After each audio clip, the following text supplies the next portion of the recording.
is up, all you beautiful slashaholics? We are back with our latest episode and diving into yet another subgenre of the horror, body horror.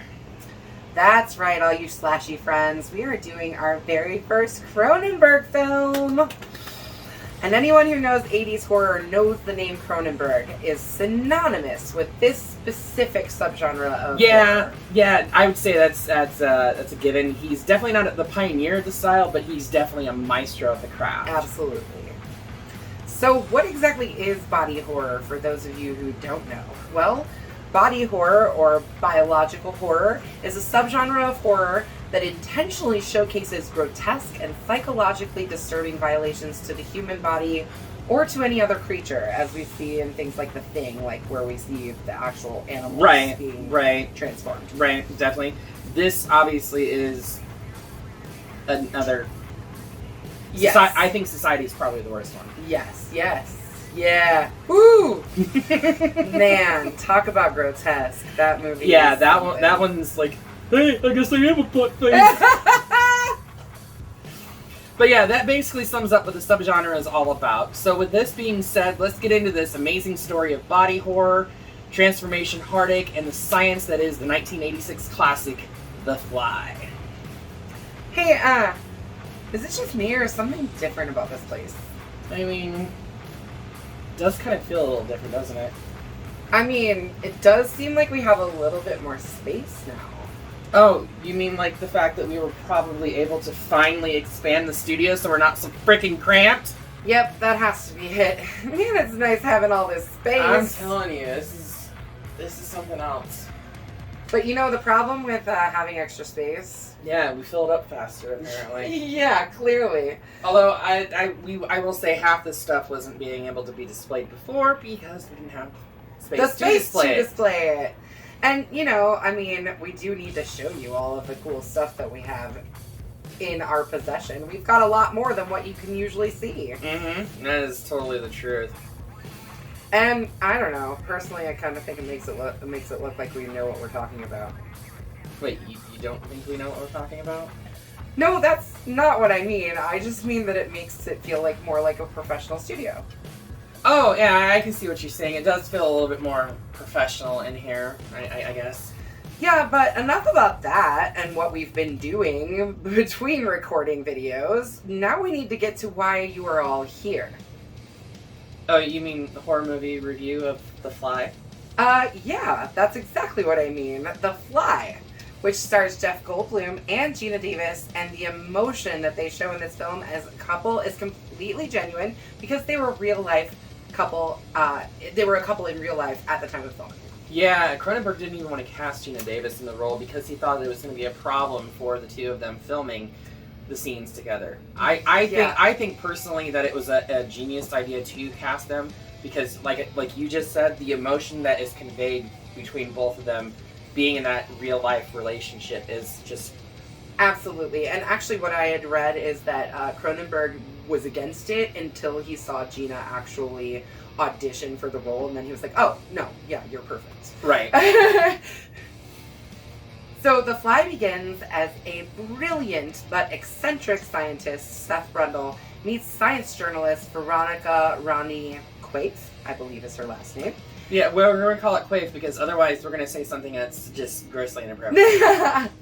Anyways, they meet at a meet the press event held by Bartok Science Industries, the company that is funding his work.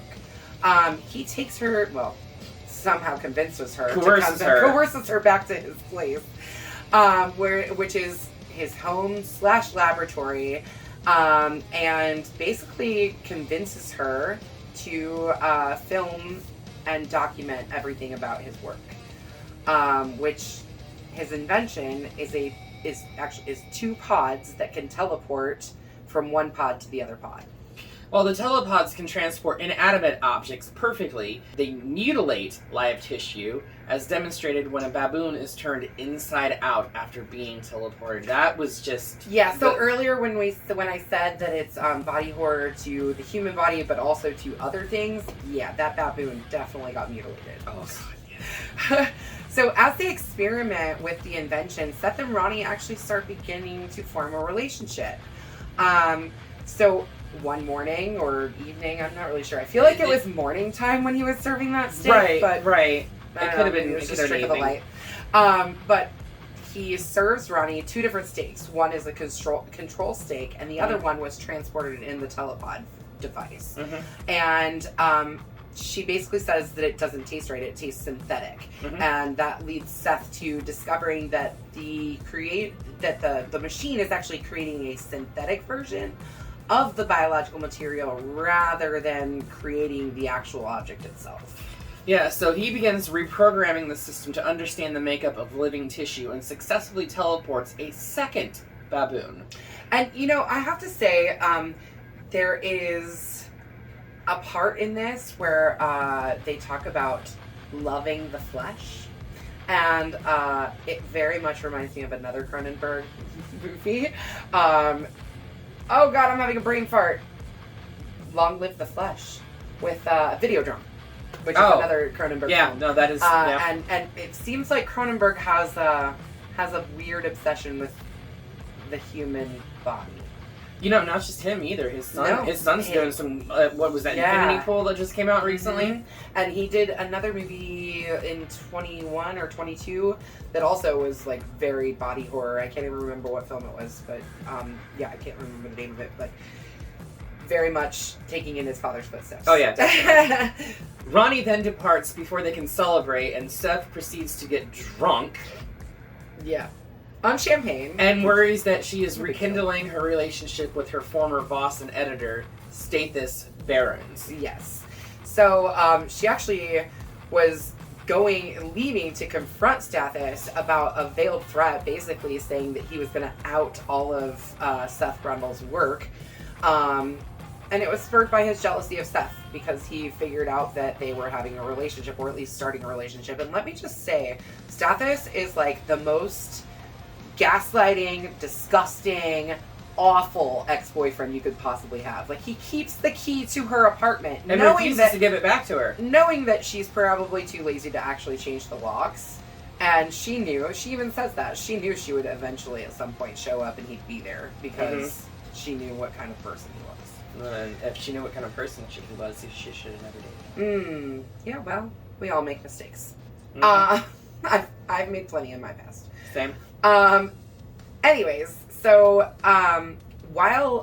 after she left, Seth decided to teleport himself between the 2 pods. Unfortunately, he was unaware that there was a fly, and the baboon was totally telling him that there was a fly. He was trying really hard. But there was a fly that got into the teleportation pod with him, and when he arrived into the other pod, the fly fused with his body. Genetically spliced him on a molecular level. He doesn't find that out until way later. But he comes out of the pod seemingly normal. Feeling super fine. Or should we say super fly? Super fly. Feeling pretty fly for a white guy? I don't think he's a white guy. Is he? He's a brown guy. Anyways. After Seth and Ronnie reconcile, Seth exhibits sugar cravings and increased strength, agility, stamina, and sexual potency. Okay, those sugar cravings. That man put like a cup of sugar in his already sugared beverage. Right, we were drinking like cappuccino. Right? Yeah, literally. And he was like drinking straight up sugar. And it's funny watching his sugar cravings through the movie and how they change. It's like he's eating like whole giant king-size candy bars at some point. I mean, it's really funny. Which he believes is the result from having the teleportation purifying his body. Ronnie becomes increasingly concerned, and rightfully so, about Seth's deteriorating sanity, as well as strange bristly hairs growing from the wound in his back and developing sores on his face. I read someplace that the later image in the film where he has like all the lesions on his face, Cronenberg went to the makeup department and basically said, make it look like he has AIDS. Yeah. Because this is very much an allegory towards the AIDS pandemic, which was a very big and real threat at the time. This film was made in 86. Yeah, and honestly, like, I think Cronenberg's original thought was that he wanted it to be about aging and deteriorating and things like that, but in the process of it, it very much became about the AIDS pandemic, and it's it's shocking to watch this person fall apart the way that they do. Honestly, this film to me was more sad than grotesque. I mean, it was grotesque. It's absolutely grotesque. I mean, like, we're seeing a man, as he progresses into his more insect-like form, we're seeing this man vomit on things to disintegrate them so that he can eat them. I mean, it's pretty disgusting. And not just vomiting on his food, but vomiting on other things to disintegrate them as well. But, yeah, I mean, as he deteriorates, there is some more and more grotesque things, but that is also part of death. As you are getting closer and closer to going through the death process, which I have... unfortunately, and you have unfortunately had to watch on a very, very close basis. Personal level. Yeah. You know, it very much hits you on an emotional level that I don't think I felt the first time that I watched this film. I think the first time I watched it, I was just more grossed out than anything. But now, again, we talk about this in every video, as an adult watching it and having lived through, for me, watching my husband slowly, you know, wither away and die, and for you, I know it was your dad, you know, but to watch someone deteriorate like that, like, I felt so much for Ronnie as a character in this film. I felt bad for Seth, too. Yeah, oh, absolutely. Because he has no idea. He thinks what's happening is a good thing. Like, you can tell, even towards the end, when he is absolutely disgusting looking, he's still trying to convince Ronnie to go into the teleportation pod, become a family together, whatever. You know, I mean, he really, throughout the entire film, doesn't think that most of this transformation is a bad thing. So, at some point, Ronnie starts expressing her worry for Seth and his state. And Seth becomes aggressive with her and insists that the process is beneficial, and he tries to force Ronnie to go into the teleportation device, but she refuses and basically runs as fast as she can, which I do not believe her. I would have run too. Right. Seth goes to a bar and partakes in an arm wrestling match, leaving his opponent with a compound fracture. He brings the woman back to the warehouse where they have sex. Seth tries to coerce her into teleporting, and she's having none of it either. No. And in fact, there's a line. Ronnie comes back and intervenes, and there is a line where she says, "No. Be afraid. Be very afraid." And that which line is the tagline of the film. It was the tagline of the film, but also that line has been used so many times that I completely forgot that it was from this movie. I completely forgot. It's been reused in so many different movies. It's been reused on television, horror, all kinds of stuff. I completely forgot that it actually came from this film. So, anyways, Seth ends up throwing her out, and luckily the lady from the bar gets out too. Thank God for her. But later, Seth's nails begin to fall off, and as a person who really enjoys my nails and likes having them done and looking very pretty, most of the time at least. I'd say half the time my nails look good. But as a person, as a woman, you know, who likes having her nails done, to see someone's nails fall off on camera is... I think that probably got me more than anything. Like, watching him literally, like, just pull his fingernails off was, like, it made my skin crawl. Ugh. Ugh, it's so gross. So, I can only imagine how you felt when you watched P2, A New Level of Terror. I don't think I've seen it. Guess we'll have to look into that one. Anyways, so he realizes as his nails are falling off that something is indeed wrong. And he reruns the teleportation sequence from when he teleported the first time. And that's when he finds out that there was a fly present. And that not only was the fly transported, but that he was genetically spliced with him on a molecular level, like we talked about earlier. Seth continues to deteriorate, losing body parts along with his human appearance. I remember reading about the ear falling off. Yeah. Gina Davis, even knowing it was makeup, had a very hard time focusing. Like, her reaction is genuine because she was totally grossed out by his ear falling off, even though it was just makeup. After several weeks, he reconnects with Ronnie and reveals he is becoming a hybrid human and insect, which he has nicknamed Brundlefly.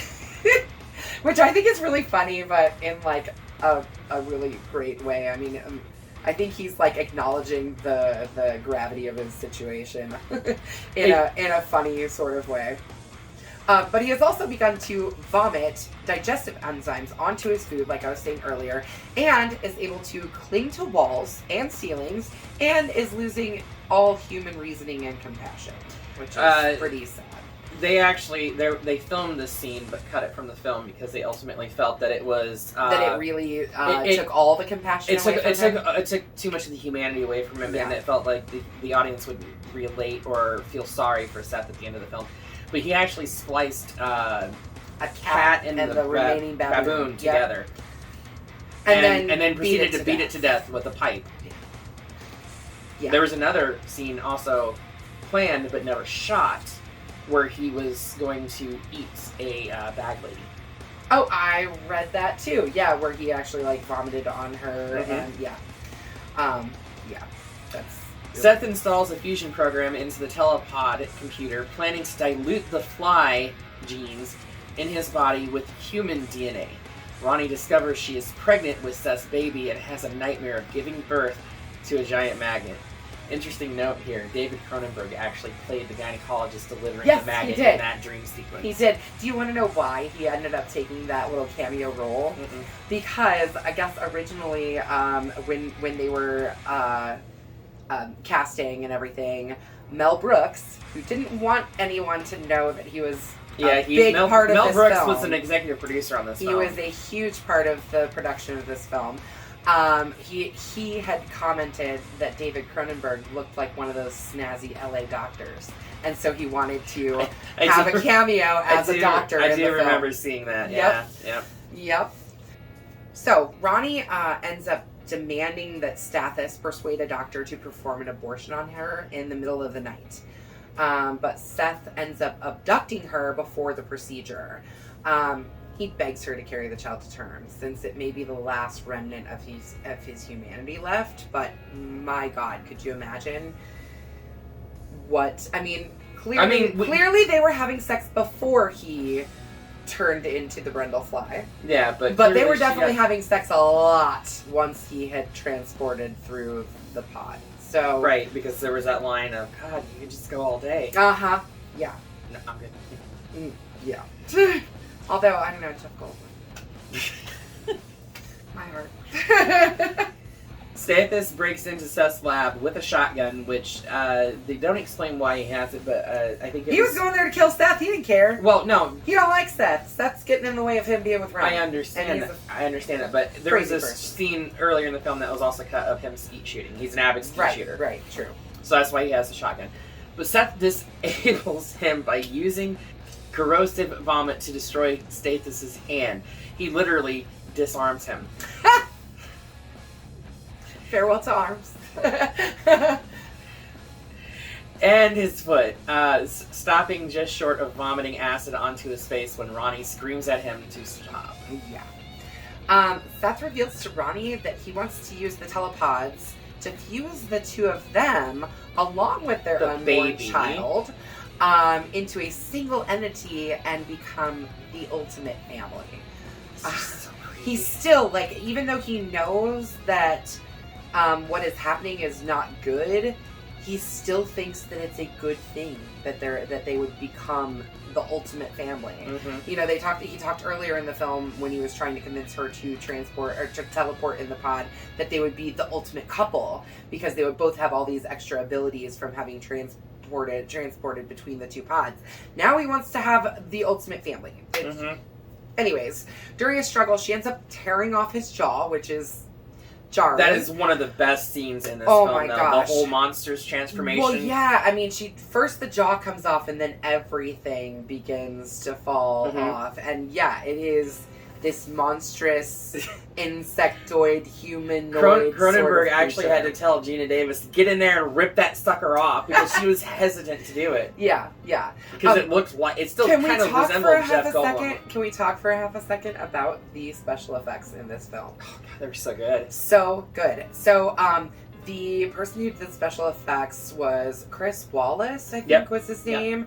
And he was actually the first person credited in the film. Like, they gave him the very first credit, which he thinks is why he ended up winning. But he won an Academy Award for Best Makeup Effects for this film. That category did not exist the year prior. So basically, they kind of made the category for it to give them an award for the effects that they made. Because it was groundbreaking makeup effects and Absolutely. puppetry and everything with this film. Yep. Seth traps Ronnie in the first telepod, puts himself in the other, and begins the countdown. Stathis recovers his shotgun and severs the cables connecting Ronnie's telepod to the computer.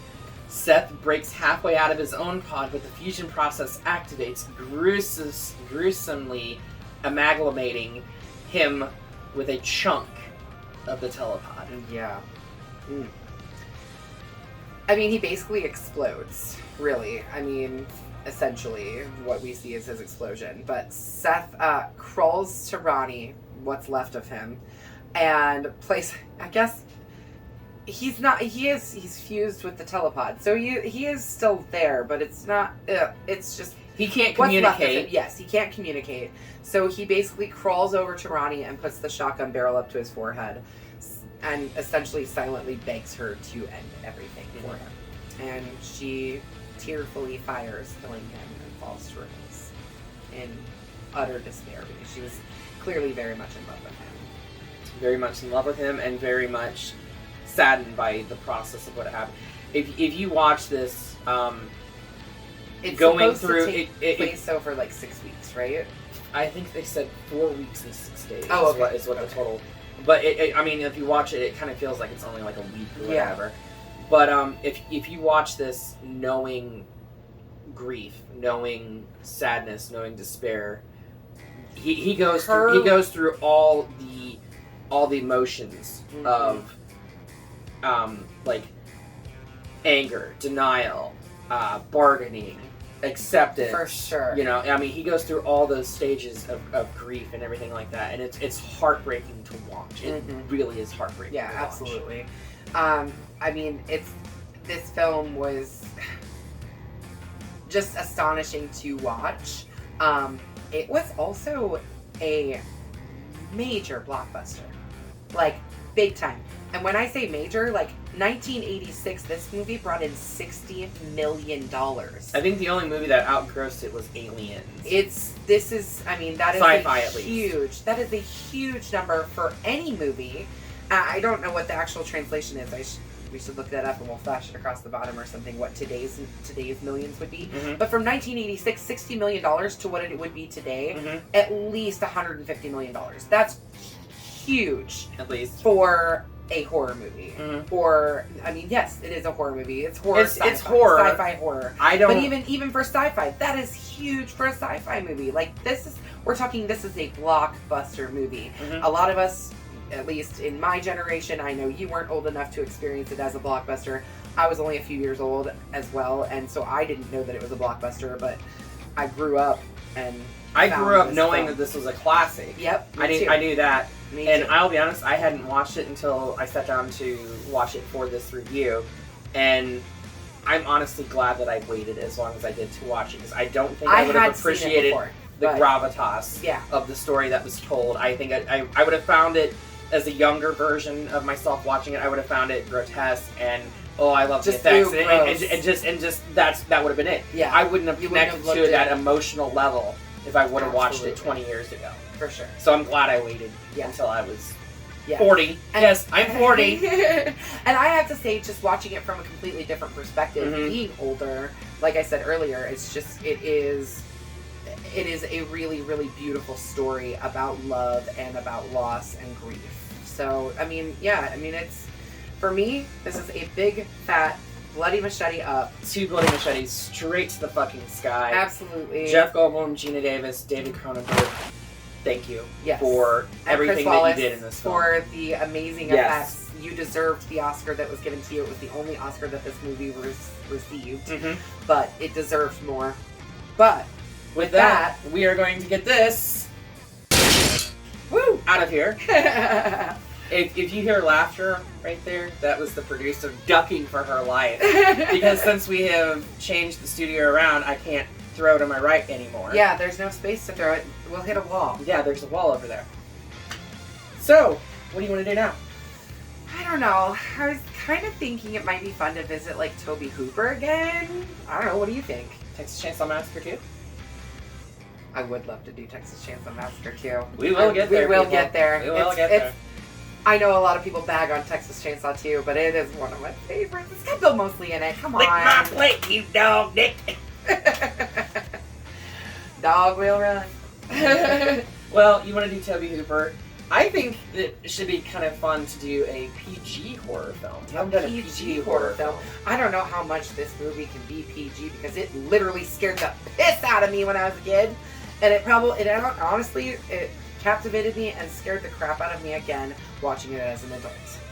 But we're going to revisit Toby Hooper's classic. A lot of people think Steven Spielberg ghost directed this because at the same time they were very much working together. Steven Spielberg is executive producer on this, which is one of the biggest reasons I honestly think this film got the PG rating that it did get. Yeah. And we're talking about Poltergeist from 1982. If it had just been Toby Hooper, they would have been like,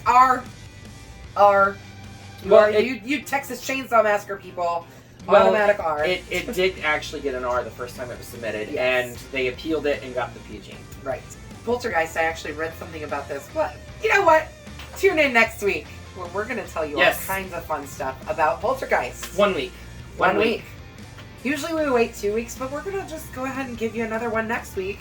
Because we're feeling really randy about this new studio. Yes. And we want to love utilize the studio. So, come back next week, and we will tell you all kinds of fun little factoids about the movie Poltergeist. But until then, make sure you stab the like button. / that subscribe button. And make sure you ring-a-ling the grave bell so you don't get buried in the mix. Until then, we will see you all in the afterlife.